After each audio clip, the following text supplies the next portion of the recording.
bug? Where's Monica anyways? Good question. Have any of you heard anything about her being late today? Not me! Yeah, I haven't either. One sec, guys.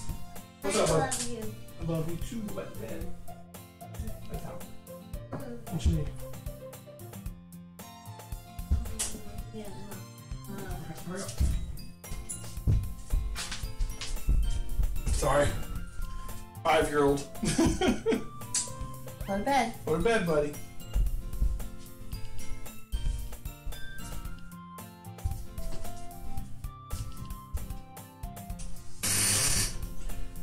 Sorry about that. Where were we? Yeah, I haven't either. Oh, okay. What else? That's a bit unusual. Claire says, has your son paid you tribute yet? I don't know what that means. I hope she's okay. Of course she's okay. She probably just had something to do today. She's pretty popular after all.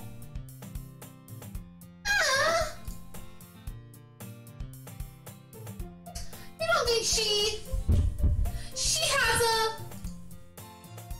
I wouldn't be surprised. She's probably more desirable than all of us combined. That's true. Excuse me? Suddenly the door swings open. Sorry, I'm super sorry. The rumors of her death were greatly exaggerated. Until she falls flat on her face and there's a knife sticking in her back. With cookie crumbs on it. Ah, there you are. I didn't mean to be late. I hope you guys weren't worried or anything. Monica chose to call over her boyfriend after all. Claire says no, Sayori brought her back as a zombie. Oh. You're so strong-willed. Boyfriend? What on earth are you talking about? Monica quizzically glances at me. Never mind that. What held you up anyways? Well, my last periods today was study hall. To be honest, I kind of just lost track of time.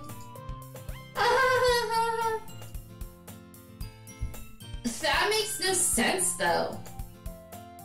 You would have heard the bell ring at least. I must not have heard it since I was practicing piano. Piano? I wasn't aware you played music as well, Monica. I don't really. I kind of just started recently. I've always wanted to learn piano. That's so cool! You should play something for us, Monica. Monica looks at me. Maybe once I get a little bit better, I will. Yay! That sounds cool. I'd also look forward to it. Is that so? In that case, I won't let you down, Des. Monica smiles sweetly. I didn't mean any pressure or anything like that. Don't worry. I've been practicing a whole lot recently. And I'd really love the chance to share once I'm ready. I see. In that case, best of luck. Thanks. So I didn't miss anything, did I? Not really. I chose to leave out Sayori's mischievous escapade. I'm sure Natsuki will end up complaining to her anyways. looks like everyone has already settled down. Sayori somehow already finished her entire cookie. Why is that surprising? How big was the cookie? I don't know. I mean, they say it was a big cookie, so I mean... It probably was a big cookie. Yuri is back to her book, and Natsuki disappeared into the closet. Girl keeps going into the closet. I'm really curious to talk to Yuri a little bit more. But at the same time, I feel bad distracting her from her reading. I catch a glimpse of the cover of her book. It looks like the same book that she lent to me. More than that, she seems to be on the first few pages. Crap. I think she noticed me looking at her. She sneaks another glance at me, and our eyes meet for a split second. ... But that only makes her hide her face deeper in her book. Sorry. I was just spacing out. I muttered this, sensing I made her uncomfortable. Oh, it's fine. If I was focused, then I probably wouldn't have noticed in the first place. But I'm just rereading a bit of this, so... That's the book that you gave me, right? I wanted to reread some of it. Not for any particular reason. Just curious how come you have 2 copies of the same book? You guys can't see it because I don't have the webcam on, but that's right, just roll her eyes. Not for any particular reason. Anyways.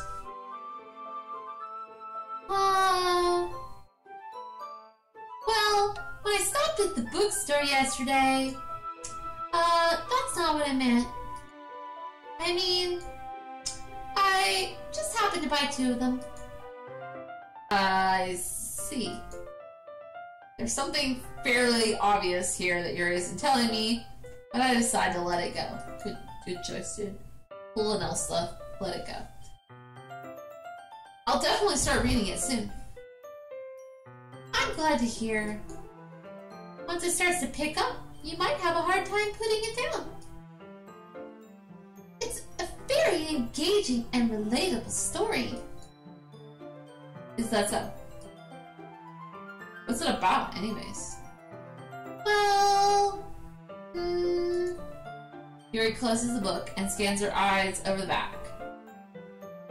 The book is titled Portraits of Markov. Markov. There's an ominous looking eye symbol on the front cover. Alright. I just want to make sure I don't accidentally give anything away. Basically, it's about this girl in high school who moves in with her long-lost younger sister. But as soon as she does so, her life gets really strange. She gets targeted by these people who escaped from a human experiment prison. And while her life is in danger, she needs to desperately choose who to trust. No matter what she does, she ends up destroying most of her relationships, and her life starts to fall apart. That's kind of dark, isn't it? You made it sound like it was going to be a nice story, so that dark turn came from nowhere. Yuri gently giggles all of a sudden. Are you not a fan of that sort of thing, Des? No, it's not that. I mean, I could definitely enjoy these kind of stories, so don't worry. I hope so. Yeah, I totally forgot that Yuri's into these things. Claire's in chat going, "Hello, darkness, my old friend." She's so shy and reclusive on the outside, but her mind seems to be in a completely different place. I didn't actually, I added some words there, sorry. It's fine. It's just, those kinds of stories, they challenge you to look at life from a strange new perspective. When horrible things happen, not just because someone wants to be evil, but because they have their own goals or their own philosophy that they believe in. And suddenly, when you thought you related to the protagonist, they're made out to be the naive one for letting their one-sided morals interfere with the villain's plans. I'm rambling, aren't I? Not again. I'm sorry. Hey, don't apologize. I haven't lost interest or anything yet. It's way more interesting than the parfait girls. I'm sorry, I cannot do another parfait girl. Well, I guess it's alright then. But I feel like I should let you know that I have this problem. When I let things like books and writings fill my thoughts, I kind of forget to pay attention to other people. So I'm sorry if I end up saying something strange. And please stop me if I start talking too much. I really don't think you need to worry. That just means you're passionate about reading. The least I can do is listen. Most you can do is read the book. It's a literature club after all, right, dude? Read the book. That's true. In fact, I might as well get started reading it, right? Right?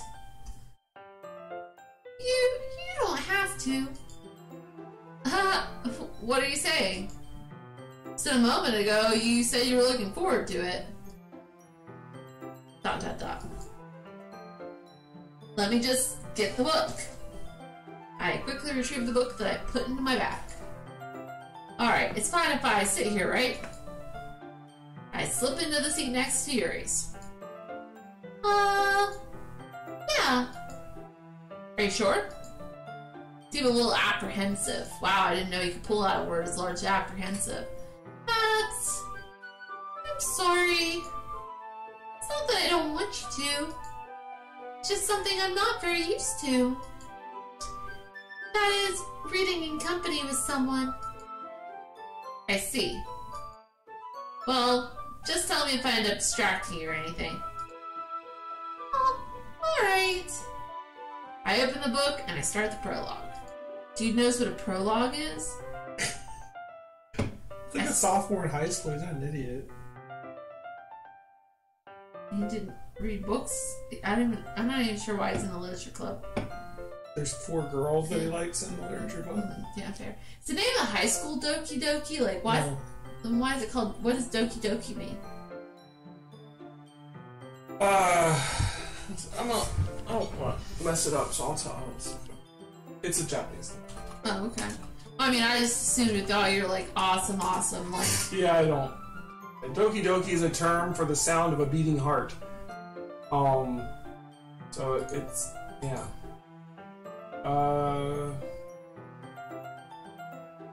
The Japanese word refers to the sound of a heart beating.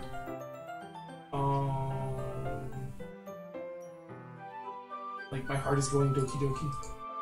Gotcha. Alright. It's like I said, it's a dating sim. I soon understand what Yuri means about reading in company. It's as if I can feel her presence over my shoulder as I read. It's not a particularly bad thing until the knife. I'm just kidding. Maybe a little distracting, but the feeling is somewhat comforting.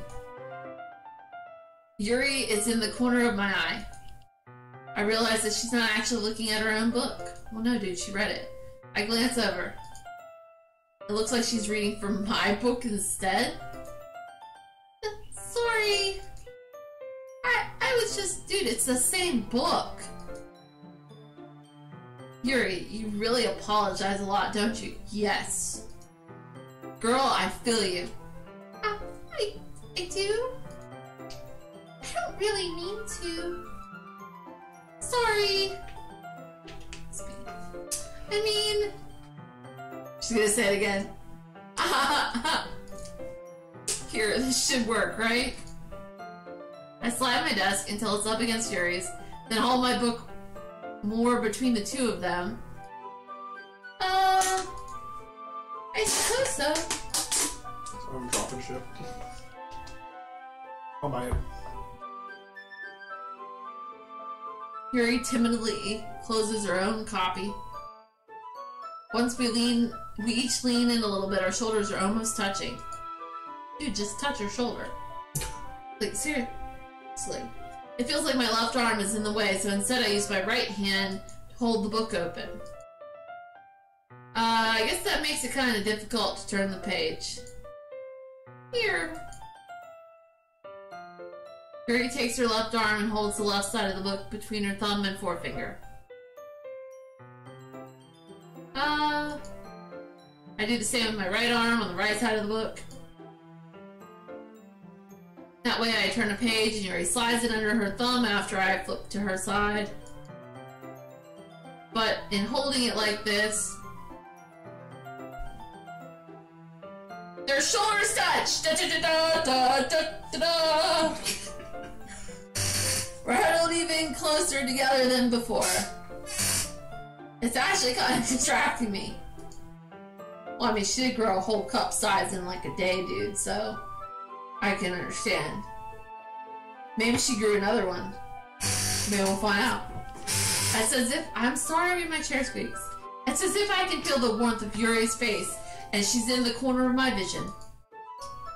Are you ready? Do you turn the page? Ah, sorry. I think I got a bit distracted for a second. Yeah, you got distracted, alright. He has at her face again. Yeah, her face. I glance over at Yuri's face again, and her eyes meet. I see she's looking at you. And her eyes meet. No, look right here. Look, she's looking at you. Yeah, okay. I don't know how I'll be able to keep up with her. That's okay. You're not as used to reading, right? I don't mind being patient if it takes you a bit longer. It's probably the least I can do. Since you've been so patient with me. Yeah. Thanks. We continue reading. Yuri no longer asks me if I'm ready to turn the page. Instead, I just assume that she finishes the page before me, so I turn it by my own volition. Continue the first chapter in silence. Even so, turning each page almost feels like an intimate exchange. My thumb gently letting go of the page, letting it flutter over to her side as she catches it under her own thumb. Hey, Yuri. This might be a silly thought, but the main character kind of reminds me a little bit, reminds me of you a little bit. Wow. You think so? How old is she? Well, I guess she's more blunt in a lot of ways. But she also second guesses all the things she says and does. Like, she's afraid she'll do something wrong. It's not like I can see into your head or anything, but they're kind of reminiscent of some of your mannerisms. I see. Yuri remains silent for a moment.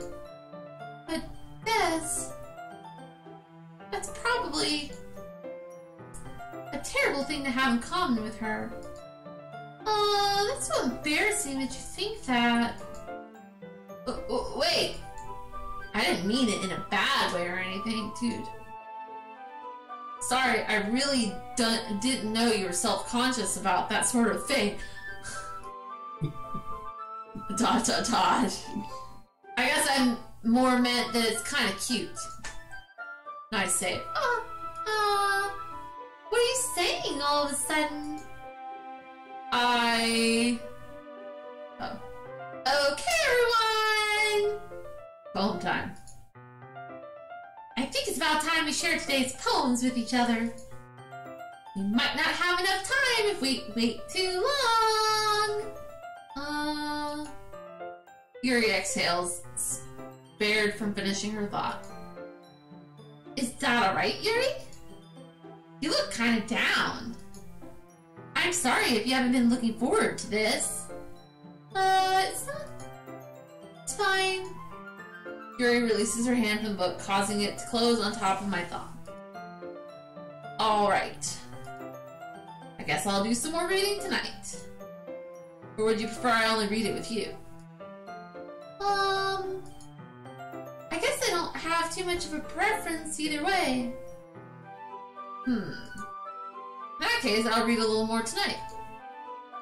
It'll be more fun to read with you after it picks up a bit, you know? That's a good reasoning.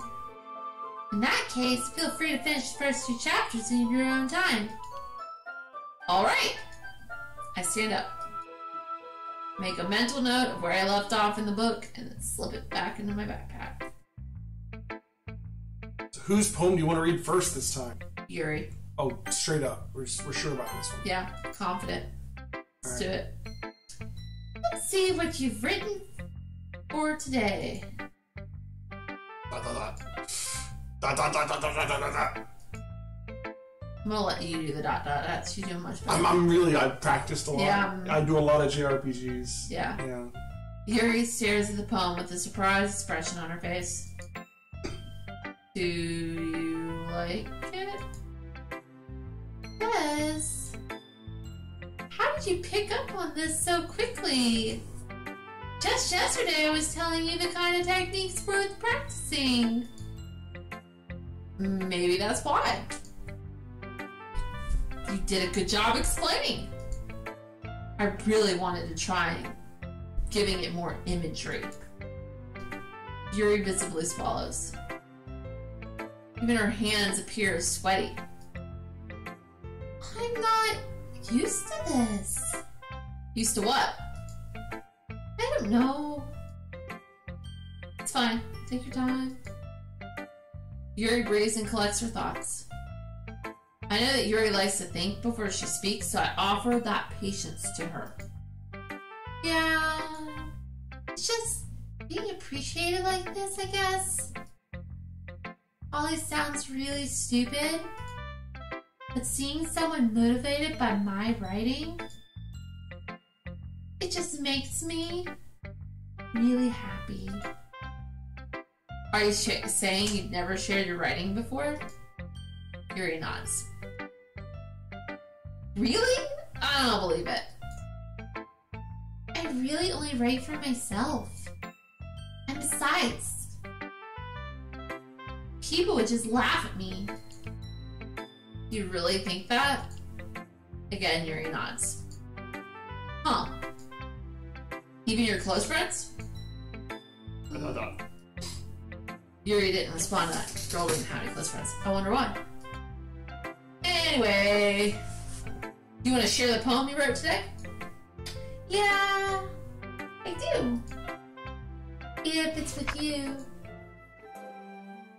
The raccoon. Wow, lots more words this time. It happened in the dead of night while I was slicing bread for a guilty snack. My attention was caught by the scuttering of a raccoon outside my window.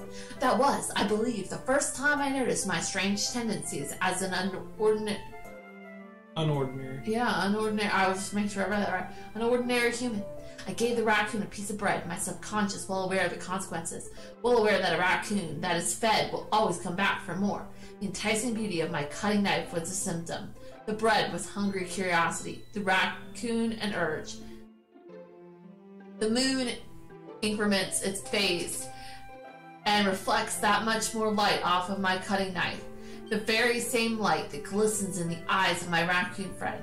I slice the bread, fresh and soft. The raccoon becomes excited, or perhaps I'm merely projecting my emotions onto the newly satisfied animal. The raccoon has taken to following me. You could say that we've gotten quite used to each other. The raccoon becomes hungry more and more frequently, so my bread is always handy. Every time I brandish my cutting knife, the raccoon shows me its excitement. A rush of blood. Classic Pavlovian conditioning. I slice the bread and I feed myself again.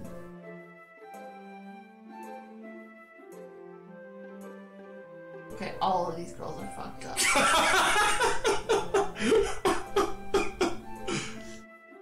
All of them. All of them. Did you want to read it again? You good with this one? We're good? We're good with this We're one. good, okay. Yeah. This is the girl you picked. Yeah, more. I was a little more daring with this one than yesterday. I can see that.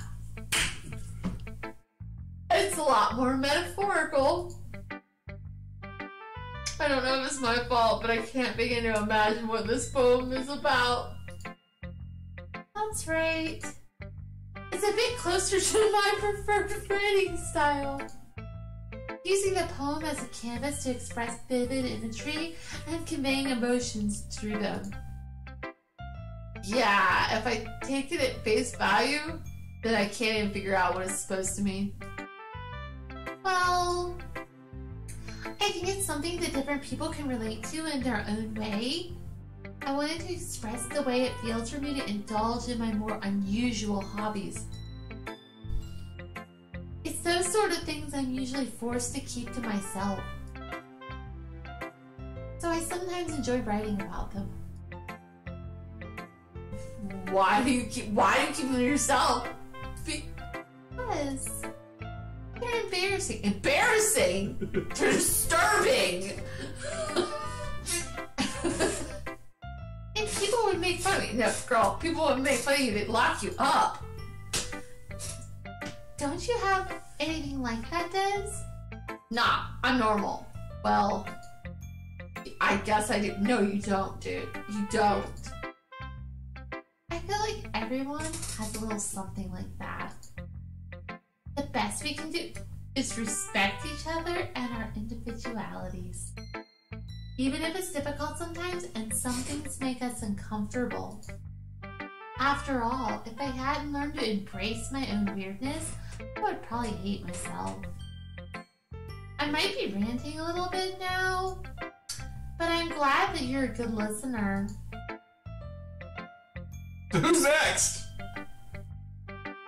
Let's go with Death for 500, Alex. Oh, Sayori. Yeah. Okay. I'm sure it's a cute poem. Dot dot dot. Ooh! I like this one, Des! It has a nice feeling in it. I'm glad. Does that mean it's better than yesterday's? Let me think. I don't know. I guess I like them both. That's not very helpful, you know. Well, I'm not very good at figuring out if poems are good or bad. But that's why I just go by my heart. If it makes me feel things, then it must be a good poem. I'm not sure that's exactly how it works. Then again, I guess conveying feelings is a pretty important part of this whole thing. Yeah, maybe. Honestly, I don't even know what kind of writing you like in the first place. Yeah! Me neither! Ugh. Why don't you at least try giving it some thought? Oh, you want to write something for me? Oh, that's so sweet. Yeah, right. But you're always thinking about other people. You need to think about yourself once in a while. If you don't, you might end up getting hurt at some point. Well, I don't really know what you mean, but I'll try to keep it in mind. Well, whatever. Anyways, let's see. I guess I like happy poems. Happy poems about death. Wait, sometimes I like sad poems too. Sometimes a little bit of both. There's a word for that, right? What's the word I'm looking for? Bittersweet. Yeah. I like things that are happy and things that are sad. Happy and sad? I can't see you liking something sad, Sayori. Well, I like happy the most. But sometimes when you have a little rain cloud in your head, a sad poem can help give the rain cloud a little hug. And make a nice happy rainbow. Sorry, that's unexpectedly poetic. It is. Maybe I'm getting better at expressing my feelings after all. Thanks, Des. I should go write it down. You can read my poem now, okay?